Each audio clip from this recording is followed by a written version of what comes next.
ನಿಮ್ಮ favourite serials ಈಗ ಟಿವಿಗಿಂತ ಮುಂಚೆ ಸನ್ ನೆಕ್ಸ್ಟ್ ಆಪ್ ನಲ್ಲಿ ಜಾಲಿಯಾಗಿ ಎಲ್ಲರಿಗಿಂತ ಮುಂಚೆ ನೋಡಿ. ಈಗಲೇ ಸನ್ ನೆಕ್ಸ್ಟ್ ಆಪ್ ಡೌನ್ಲೋಡ್ ಮಾಡಿ ಮತ್ತು ಸಬ್ಸ್ಕ್ರೈಬ್ ಮಾಡ್ಕೊಳ್ಳಿ. ಪೂಜಾ, ಈಗ ಅದೆಲ್ಲ ಬೇಕಾ? ಕೆಟ್ಟ ಕ್ಷಣಗಳು, ಕೆಟ್ಟ ದಿನಗಳು ಎಲ್ಲದನ್ನು ನಾವಲ್ಲೇ ಮರೆತು ಮುಂದೆ ಹೋಗ್ಬೇಕು.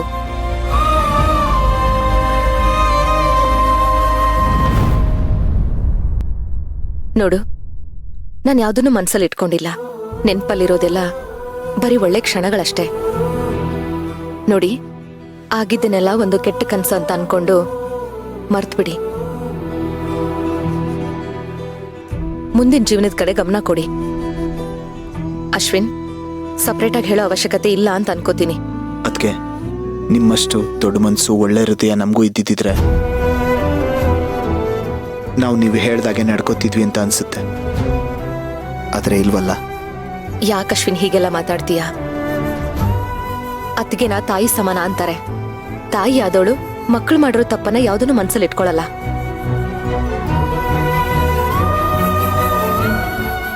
ಒಂದ್ ವೇಳೆ ಇಟ್ಕೊಂಡ್ರೆ ಅವಳು ತಾಯಿನೇ ಅಲ್ಲ. ಅದಕ್ಕೆ ಇನ್ಮೇಲೆ ಯಾವತ್ತೂ ನಿಮ್ ವಿರುದ್ಧ ಹೋಗಲ್ಲ. ನೀವ್ ಹೇಳ್ದಾಗ ಕೇಳ್ಕೊಂಡ್ ಬಿದ್ದಿರ್ತೀವಿ. ನೀವು ನಾವು ಮಾಡಿರೋ ತಪ್ಪನೆಲ್ಲ ಕ್ಷಮಿಸ್ಬೇಕು. ನೀವು ಕ್ಷಮಿಸಿದೀನಿ ಅಂತ ಹೇಳೋವರೆಗೂ ನಾನ್ ನಿಮ್ ಕಾಲ್ ಬಿಡಲ್ಲ. ಅಶ್ವಿನ್, ಹೇಳಿ ಮೇಲೆ ಏನ್ ಮಾಡ್ತಿದ್ದೀರಾ ನೀವು? ಇಲ್ಲ, ಅದಕ್ಕೆ ನಾನ್ ನಿಮ್ ಕಾಲ್ ಬಿಡಲ್ಲ. ನಾನು ಬಿಡಲ್ಲ. ನೋಡಿ, ಇವಾಗ ನೀವೇನಾದ್ರೂ ನನ್ ಕಾಲ್ ಬಿಡ್ಲಿಲ್ಲ ಅಂದ್ರೆ ನಾನ್ ನಿಮ್ ಜೊತೆ ಮಾತು ಆಡೋದಿಲ್ಲ, ಮುಖಾನೂ ನೋಡೋದಿಲ್ಲ ಅಷ್ಟೇ.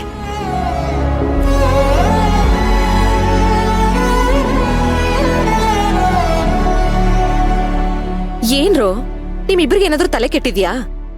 ನಾನಿಷ್ಟೆಲ್ಲ ಹೇಳಿದ್ಮೇಲೂ ನನ್ ಮಾತಿಗೆ ನಿಮ್ ಹತ್ರ ಬೆಲೆ ಇಲ್ಲ ಅಂತಂದ್ಮೇಲೆ ನಾನ್ಯಾಕೆ ನಿಮ್ಮನ್ನ ಕ್ಷಮಿಸ್ಬೇಕು?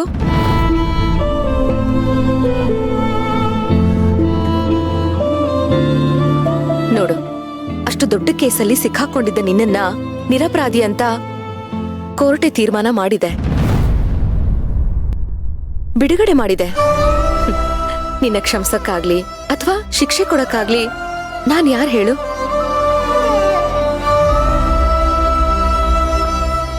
ಕಾನೂನಿಗಿಂತ ಯಾರೂ ದೊಡ್ಡವರಲ್ಲ ಅಶ್ವಿನ್.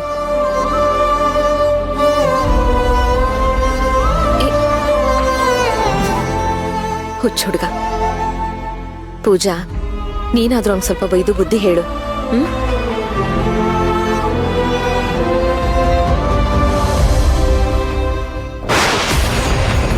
ಸೇವಂತಿ, ಸೇವಂತಿ, ಸೇವಂತಿ,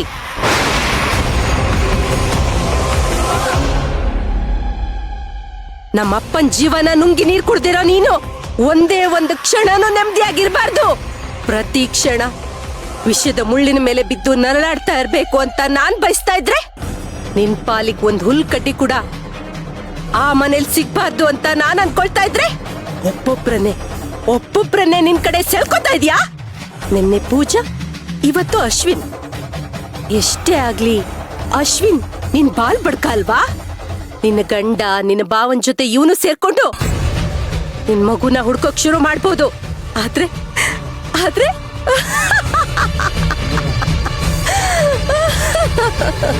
ಎಲ್ಲಿದೆ ನಿನ್ ಮಗು?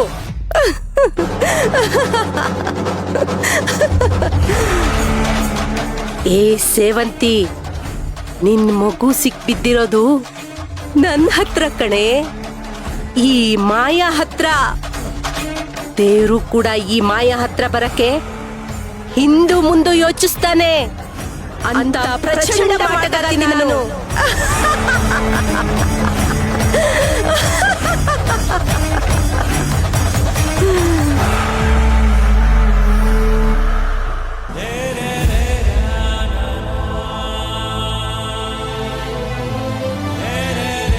ಅತ್ತಿಗೆ ನಾ ತಾಯಿ ಸಮಾನ ಅಂತಾರೆ. ತಾಯಿ ಆದವಳು ಮಕ್ಕಳು ಮಾಡಿರೋ ತಪ್ಪನ್ನ ಯಾವುದನ್ನು ಮನ್ಸಲ್ಲಿ ಇಟ್ಕೊಳ್ಳಲ್ಲ. ಏನ್ರೋ, ನಿಮ್ಮಿಬ್ರಿಗೆ ಏನಾದ್ರೂ ತಲೆ ಕೆಟ್ಟಿದ್ಯಾ? ನಾನಿಷ್ಟೆಲ್ಲ ಹೇಳಿದ್ಮೇಲೂ ನನ್ ಮಾತಿಗೆ ನಿಮ್ ಹತ್ರ ಬೆಲೆ ಇಲ್ಲ ಅಂತಂದ್ಮೇಲೆ ನಾನ್ಯಾಕೆ ನಿಮ್ಮನ್ನ ಕ್ಷಮಿಸ್ಬೇಕು? ಬೇಡ ಅಶ್ವಿನ್, ಇಷ್ಟೊಂದು ಕಷ್ಟ ಪಡ್ಬೇಡ. ನನ್ನಿಂದ ನಿನಗೇನು ತೊಂದರೆ ಆಗಲ್ಲ.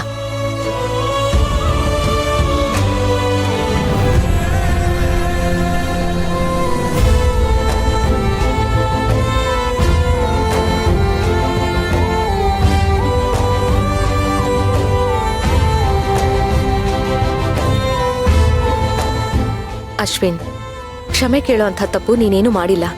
ಅಷ್ಟು ದೊಡ್ಡ ತಪ್ಪು ಮಾಡೋದಕ್ಕೆ ತಾಯಿ ಸ್ಥಾನದಲ್ಲಿ ನಿಂತ್ಕೊಂಡು ನಾನು ನಿನಗೆ ಅವಕಾಶ ಮಾಡಿಕೊಡೋದಿಲ್ಲ.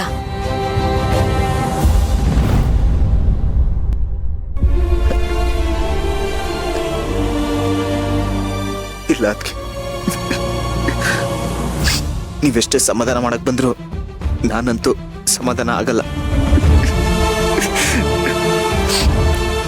ಹೆಜ್ಜೆ ಹೆಜ್ಜೆಗೂ ನಾನು ನಿಮ್ಮ ಪಾಲಕ್ ವಿಲನ್ ಆಗ್ತಾನೆ ಬಂದ್ಬಿಟ್ಟೆ. ಆದ್ರೆ ನೀವು ಮಾತ್ರ ದೇವತೆಯಾಗೆ ಉಳ್ಕೊಂಡ್ಬಿಟ್ರಿ. ಪಾಪಿ ನಾನು ಕೃಷ್ಣನ ನಿಮ್ಮಿಂದ ದೂರ ಮಾಡಿಬಿಟ್ಟೆ. ಗೊತ್ತು ಅದಕ್ಕೆ ನನ್ನಂತ ಕೆಟ್ಟ ಜನಕ್ಕೆ ಯಾವತ್ತೂ ಕ್ಷಮೆ ಇಲ್ಲ ಅಂತ. ದಯವಿಟ್ಟು ನನ್ನ ಸಮಾಧಾನಕ್ಕಾದ್ರೂ ನನ್ನನ್ನು ಕ್ಷಮಿಸಿದೀನಿ ಅಂತ ನಿಮ್ಮ ಬಾಯಿಂದ ಹೇಳ್ಬಿಡಿ ಅದಕ್ಕೆ. ದಯವಿಟ್ಟು ಪ್ಲೀಸ್ ಹೇಳಿ ಅದಕ್ಕೆ. ಅಶ್ವಿನ್, ಅಶ್ವಿನ್,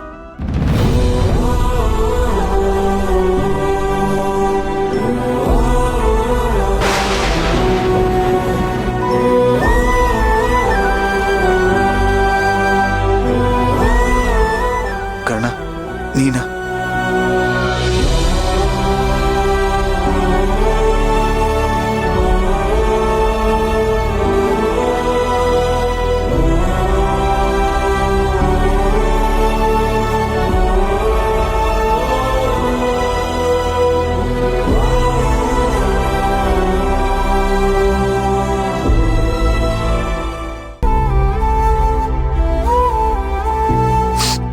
ಏನಾಯ್ತು ಅಶ್ವಿನ್? ನೋಡು ಕರ್ಣ, ಅದಕ್ಕೆ ನಾನು ಮಾಡಿರೋ ಕೆಲ್ಸಕ್ಕೆಲ್ಲ ಕ್ಷಮಿಸ್ಬಿಡಿ ಅಂತ ಹೇಳಿದ್ರೆ ನಿನ್ನ ಕ್ಷಮಿಸಕ್ ನಾನು ಯಾರೋ, ನೀನು ಕ್ಷಮಿಸುವಂತ ತಪ್ಪೇ ಮಾಡಿಲ್ಲ ಅಂತ ಒಂದೇ ಹಠ. ಹಿಂಗಾದ್ರೆ ನನ್ನ ಗತಿ ಏನೋ? ನಾನು ಈ ಗಿಲ್ಟಿಂದ ಹೆಂಗ್ ಆಚೆ ಬರ್ಲಿ? ನನಗೆ ಉಸಿರು ಕಡಿತಂಗ ಆಗ್ತಿದೆ. ನಿನ್ನಲ್ಲೇ ಉತ್ತರ ಇದೆಯಲ್ಲ ಅಶ್ವಿನ್. ಈಗ ತಾನೇ ನೀನು ಅವ್ರನ್ನ ದೇವತೆ ಅಂತ ಕರೆದಿಯಲ್ಲ. ದೇವತೆಗಳೇ ಹಾಗೆ ಯಾವುದನ್ನು ಮನಸ್ಸಲ್ಲಿ ಇಟ್ಕೊಳ್ಳಲ್ಲ. ನಮ್ಗೆ ನಮ್ ತಪ್ಪು ಅನ್ನೋದು ಅರಿವಾಯ್ತಾ, ಪಶ್ಚಾತ್ತಾಪ ಆಯ್ತಾ, ಇನ್ಯಾವತ್ತೂ ಇಂಥ ತಪ್ಪು ಮಾಡಲ್ಲ. ಮಾಡಬಾರ್ದು ಅನ್ನೋದು ನಮ್ಮ ಮನ್ಸಿಗೆ ಬರಬೇಕು ಅಂತಾನೆ ಕಾಯ್ತಿರ್ತಾರೆ. ಅವ್ರು ಎಕ್ಸ್ಪೆಕ್ಟ್ ಮಾಡ್ದಂಥ ಚೇಂಜಸ್ ನಮ್ಮಲ್ಲಾದ್ರೆ ಸಾಕು. ಅದನ್ನ ಮೀರಿ ಅವ್ರು ಇನ್ಯಾವುದನ್ನು ಬಯಸಲ್ಲ. ಒಂದ್ ವೇಳೆ ಅವ್ರೇನಾದ್ರೂ ಬಾಯಿ ಬಿಟ್ಟು ಕ್ಷಮಿಸಿದೀನಿ ಅಂತ ಹೇಳಿದ್ರೆ ನಾವೇನ್ ಮಾಡ್ತೀವಿ ಗೊತ್ತಾ? ಕ್ಷಮಿಸಿದಾರೆ ಅನ್ನೋ ಖುಷಿಲಿ ನಾವು ಮಾಡಿದ ತಪ್ಪುಗಳನ್ನೆಲ್ಲ ಅಲ್ಲೇ ಮರ್ತ್ಬಿಡ್ತೀವಿ. ಮತ್ತೆ ಮುಂದೆ ಅದೇ ತಪ್ಪುಗಳನ್ನ ರಿಪೀಟ್ ಮಾಡೋದಕ್ಕೂ ಹೆದರಲ್ಲ ನಾವು. ಹೇಗೋ ಕ್ಷಮಿಸ್ತಾರಲ್ಲ ಅಂತ ಟೇಕನ್ ಫಾರ್ ಗ್ರಾಂಟೆಡ್ ಥರ ತಗೊಂಡ್ಬಿಡ್ತೀವಿ. ಆದರೆ ಅವರು ಕ್ಷಮಿಸ್ತೆ ಅಂತ ಬಾಯಿ ಬಿಟ್ಟು ಹೇಳ್ದೆ ಇದ್ದಾಗ ನಮ್ಮಲ್ಲಿ ಆ ಒಂದು ಭಯ ಯಾವಾಗಲೂ ಇದ್ದೇ ಇರುತ್ತೆ. ಮತ್ತೆ ನಾವು ಆ ತಪ್ಪನ್ನ ಮಾಡೋದಕ್ಕೆ ಹೋಗಲ್ಲ. ಹೌದು, ನೀನ್ ಹೇಳದ್ ಸರಿ ಅಂತ ಅನ್ಸುತ್ತೆ. ಅಶ್ವಿನ್, ಈಗ ಅದಕ್ಕೆ ಸ್ಥಾನದಲ್ಲಿ ನೀನಿದ್ಯಾ, ನಿನ್ ಜಾಗದಲ್ಲಿ ನಾನಿದ್ದೀನಿ. ನನ್ನ ತಪ್ಪುಗಳನ್ನೆಲ್ಲ ಕ್ಷಮಿಸ್ತೀಯಾ? ಕರ್ಣ, ನಾನು ವಯಸ್ಸಲ್ಲಿ ದೊಡ್ಡವನೇ ಇರ್ಬೋದು, ಆದರೂ ನಿನ್ನ ಹತ್ರ ಕ್ಷಮೆ ಕೇಳ್ತೀನಿ. ದಯವಿಟ್ಟು ನನ್ನ ಕ್ಷಮಿಸ್ಬೇಡ. ಕರ್ಣ ಪ್ಲೀಸ್ ಕರ್ಣ, ತಮಾಷೆಗೂ ಈ ಥರ ಹೇಳ್ಬೇಡ ನೀನು. ಒಬ್ಬ ನಿರಪರಾಧಿನ ಅಪರಾಧಿ ಸ್ಥಾನದಲ್ಲಿ ನಿಲ್ಲಿಸಿ ಅವನ್ಗೆ ಅನ್ಬಾರ್ದು ಮಾತುಗಳನ್ನಾಡಿ ಕೊಲೆಗಡ್ಕಂದು ಪಟ್ಟ ಕಟ್ಟಿ ಅವನಿಗೆ ಅವಮಾನ ಮಾಡಿದ್ದಾಗ್ಲಿ, ಅವನನ್ನು ದ್ವೇಷಿಸ್ತಾ ಬಂದಿದ್ದಾಗ್ಲಿ, ಇದ್ಯಾವುದು ತಮಾಷೆ ವಿಷಯ ಅಲ್ವೇ ಅಲ್ಲ. ಇನ್ಫ್ಯಾಕ್ಟ್ ನನ್ನ ತಪ್ಪಿಗಂತೂ ಕ್ಷಮೆನೇ ಇಲ್ಲ. ಕರ್ಣ, ಈಗಾಗ್ಲೇ ನಾನು ಸಾಕಷ್ಟು ಕುಕ್ಕೋಗಿದ್ದೀನಿ. ನೀನಿನ್ನೂ ಏನೇನೋ ಹೇಳಿ ನಾನು ಮತ್ತಷ್ಟು ಕುಗ್ಗಿಸ್ಬೇಡ. ಆಮೇಲೆ ನಾನು ಸತ್ತೇ ಹೋಗ್ತೀನಿ. ನಿಜ ಹೇಳ್ಬೇಕು ಅಂದ್ರೆ ನಿನ್ನ ಹತ್ರನೇ ನಾನು ಕ್ಷಮೆ ಕೇಳಬೇಕು. ಅವತ್ತು ನಾನು ಹೋಗಿ ಪ್ರೀನ ಆಚೆ ಕರ್ಕೊಂಡು ಬರಲಿಲ್ಲ ಅಂದಿದ್ರೆ ಇವತ್ತು ನಿನ್ನ ಜೀವನದಲ್ಲಿ ಪ್ರಿಯ ಇರ್ತಿದ್ಲು. ಅನ್ಯಾಯವಾಗಿ ನನ್ನಿಂದ ಒಂದು ಜೀವ ಹೊರಟೋಯ್ತು. ಜೀವನನೂ ಹಾಳಾಗೋಯ್ತು. ಐ ಆಮ್ ಸಾರಿ ಕಣ್. Ashwin, I am sorry. Ashwin ಏನ್ ಮಾಡ್ತಿದ್ಯಾ? ಎದೇಳು ಎದೇಳು ಅಶ್ವಿನ್. ಅವಳ ಆಯಸ್ಸು ಅಷ್ಟೇ ಅಂತ ಬರ್ತಿರೋವಾಗ ಯಾರು ಅವಳನ್ನ ಉಳಿಸೋದಕ್ಕಾಗ್ತಿರ್ಲಿಲ್ಲ. ಎಲ್ರೂ ಹುಟ್ಟಿದ್ಮೇಲೆ ಒಂದಲ್ಲ ಒಂದಿನ ಸಾಯ್ಲೇಬೇಕು. ಆದ್ರೆ ಅವಳು ಅರ್ಧ ಆಯಸ್ಸು ಪೂರೈಸ್ದೆ ನನ್ನ ಬಿಟ್ಟು ಹೊರಟೋದ್ಲಲ್ಲ. ನನಗೆ ಆ ನೋವಿಂದ ಹೊರಗಡೆ ಬರೋದಕ್ಕೆ ಕಷ್ಟ ಆಗ್ತಿದೆ. ಅದಕ್ಕೆ ಅವಳ ನೆನಪು ಜಾಸ್ತಿ ಆಗಿ ನನಗೆ ನಿದ್ದೆ ಬರ್ತಾ ಇದ್ದಾಗಲೆಲ್ಲ ನಾನು ಹೀಗೆ ಟೆರೆಸ್ ಮೇಲೆ ಬರ್ತೀನಿ. ನಕ್ಷತ್ರ ಲೋಕದಲ್ಲಿ ಒಂದು ಸಣ್ಣ ಚುಕ್ಕಿಯಾಗಿ ಹೊಳಿತಿರೋ ಅವಳನ್ನ ನೋಡಿ ಮನ್ಸೋ ಇಚ್ಛೆ ಮಾತಾಡ್ತೀನಿ. ಅವಳು ನನ್ನನ್ನು ಬಿಟ್ಟು ಹೋಗಿಲ್ಲ.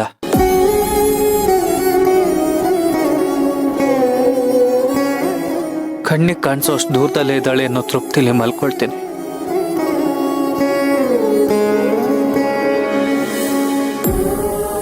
ಅದೆಲ್ಲ ಬಿಡು.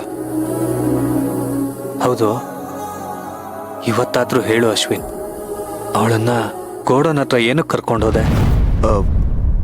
ಕರ್ಣ, ಅದು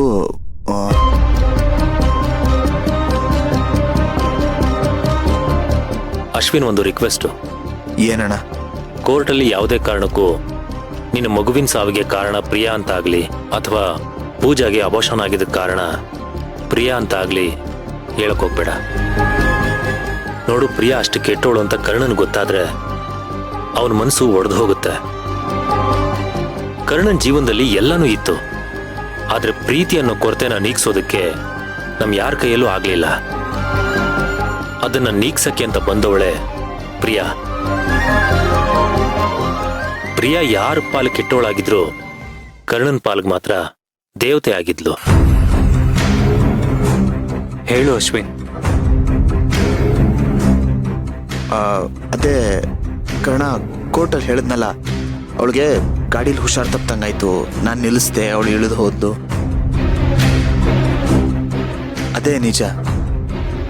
ಯಾಕೆ ಕರ್ಣ? ಯಾಕೆ ಇನ್ನೂ ನನ್ನ ಮೇಲೆ ನಂಬಿಕೆ ಇಲ್ವಾ? ಛೆಛೆ, ಆ ರೀತಿ ಎಲ್ಲ ಏನೂ ಇಲ್ಲ. ಹಾಗೇನಾದ್ರೂ ಇದ್ದಿದ್ರೆ ನಾನು ಕೋರ್ಟಲ್ಲಿ ಕೇಸ್ನ ವಿಡ್ರಾನೇ ಮಾಡ್ತಿರ್ಲಿಲ್ಲ. ಅವಳು ಕೊಲೆಗೂ ನಿನಗೂ ಸಂಬಂಧ ಇಲ್ಲ ಅಂತ ಗೊತ್ತಾದ್ಮೇಲೆ ನಾನು ಆ ನಿರ್ಧಾರಕ್ಕೆ ಬಂದಿದ್ದು. ಹಾಗಿದ್ಮೇಲೆ ಕೊಲೆಗಾರರು ಯಾರು ಅಂತ ನಿನಗೆ ಗೊತ್ತಿರಬೇಕು. ಹೌದು, ಅದು ಬೇಡ ಬೇಡ. ಮೀರಾ ವಿಷಯ ನಾನು ಅಪ್ಪಿ ತಪ್ಪಿನೂ ಯಾರ ಹತ್ರನೂ ಹೇಳ್ಬಾರ್ದು. ಅವಳ ಮೇಲೆ ನಾನೊಬ್ಬನೇ ಸೇಡ್ ತೀರಿಸ್ಕೋಬೇಕು. ಆಗ್ಲೇ ನನ್ನ ಎದೆಯಲ್ಲಿ ಉರಿತಿರೋ சேடின் ஜுவாலை ஆரோக் சாத்தியா. இன்னும் பல வீடியோக்களை காண சன் லைஃப் சேனலை சப்ஸ்கிரைப் பண்ணுங்க.